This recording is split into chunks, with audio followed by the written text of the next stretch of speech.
Okay, I want to kind of touch back on this is about wiretapping. I'm sorry, witness tampering. You know, witness tampering is when you think of witness tampering, we all think of witness tampering when, say, you're in a you're we all seen the movies. You're about to go and report Nino Brown, and then Nino Brown threatened you, and this gonna happen, that's gonna happen. Then he come along and bribe you and say, well, hey, look, take this here and go on your way. Take this bag of money and go your way. Just don't show up for court. Don't show up for nothing. Okay, that's the version we all saw on TV, right? But in the real world, witness tampering even happens. See, listen to this. Witness tampering is a crime even if a proceeding is not actually pending. Okay, so you know what that means, right? So if there's nothing in court, like right now, it's not pending. But in the foreseen future, you can see this where this is heading, right? That's why you got someone telling you. Because if it wasn't heading that way, no one would be telling you to hide out. They wouldn't be trying to give you advice on what to do, right? They would not be doing that, right? So clearly, this is something that you can see in the future, right? You can see that this is an issue, right? You got a man riding around in a mail truck delivering mail for over 3 years. You got a man coming to your house with a badge, ID, claiming to be a post inspector to clear him, and he's got a weapon, concealed weapon, and basically and then he brings law enforcement with him. Have you ever heard of someone running a scheme? You got to be really bold or crazy or stupid or something.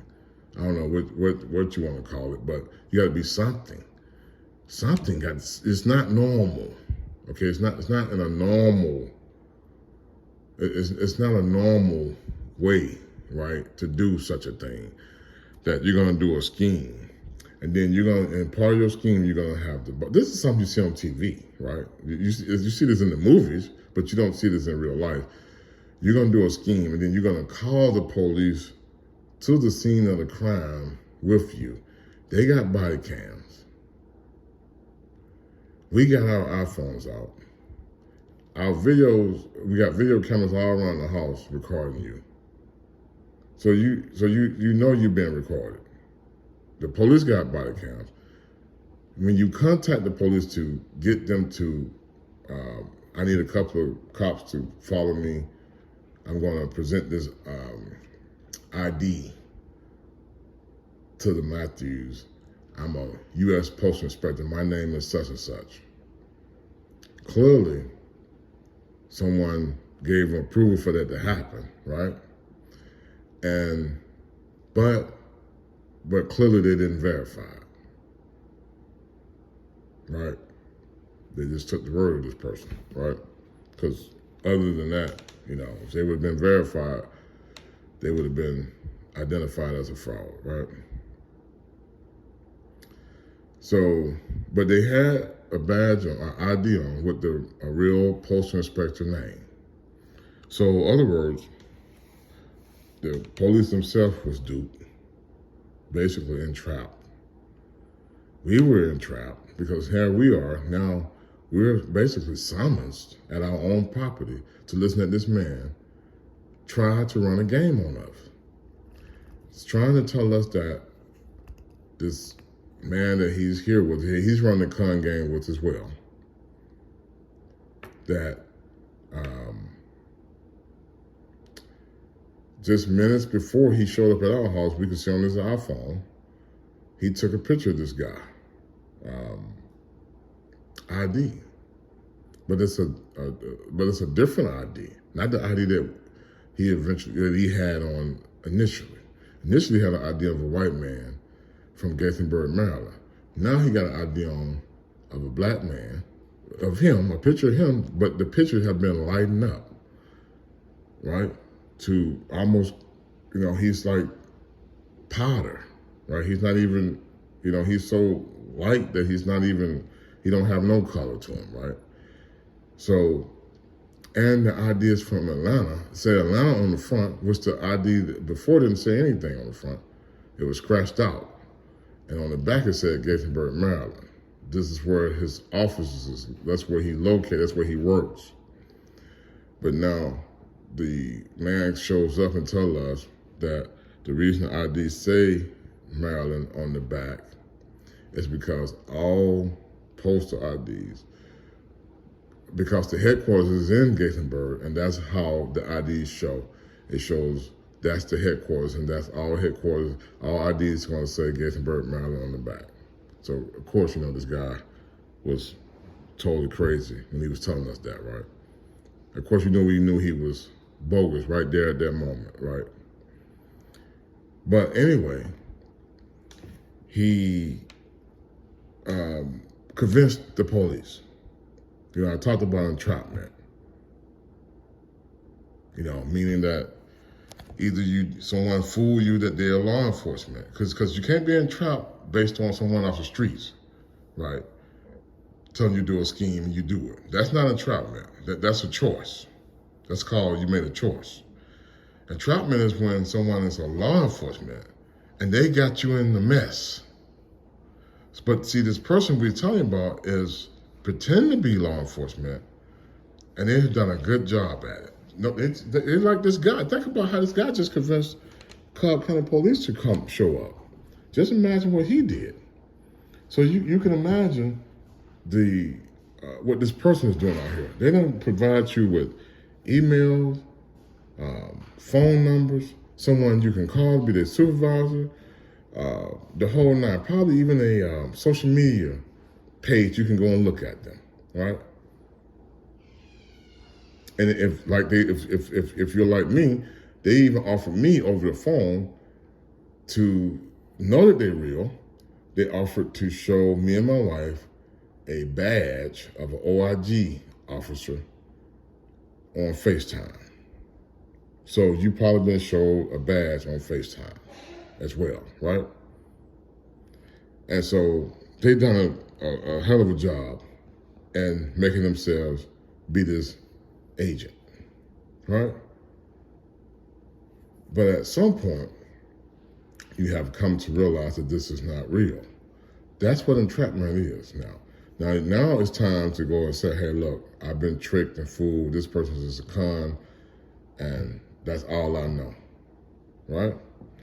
But here we are.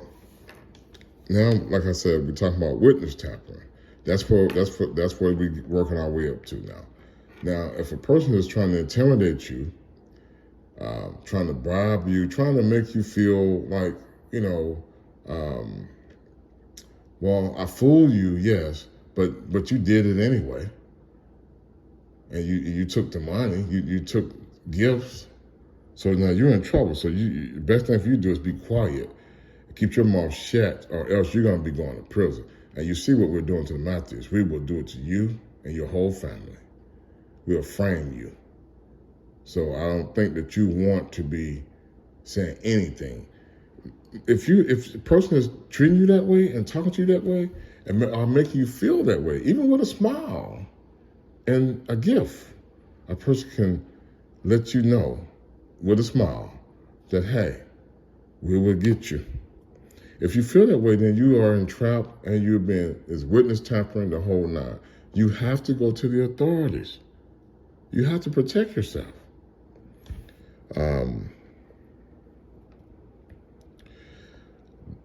This guy here was just pleaded. He was in front of a jury crying. They say, but he was doing the same thing. He was tampering with witnesses, tampering with evidence, trying to hiding, falsifying evidence, hiding stuff, threatening people, the whole nine. You can't do this. It's not okay. But you see this example right here.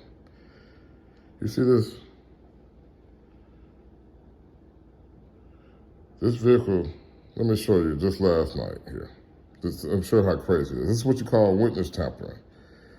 At 9:57 p.m., here go this vehicle that shows up. This white Expedition.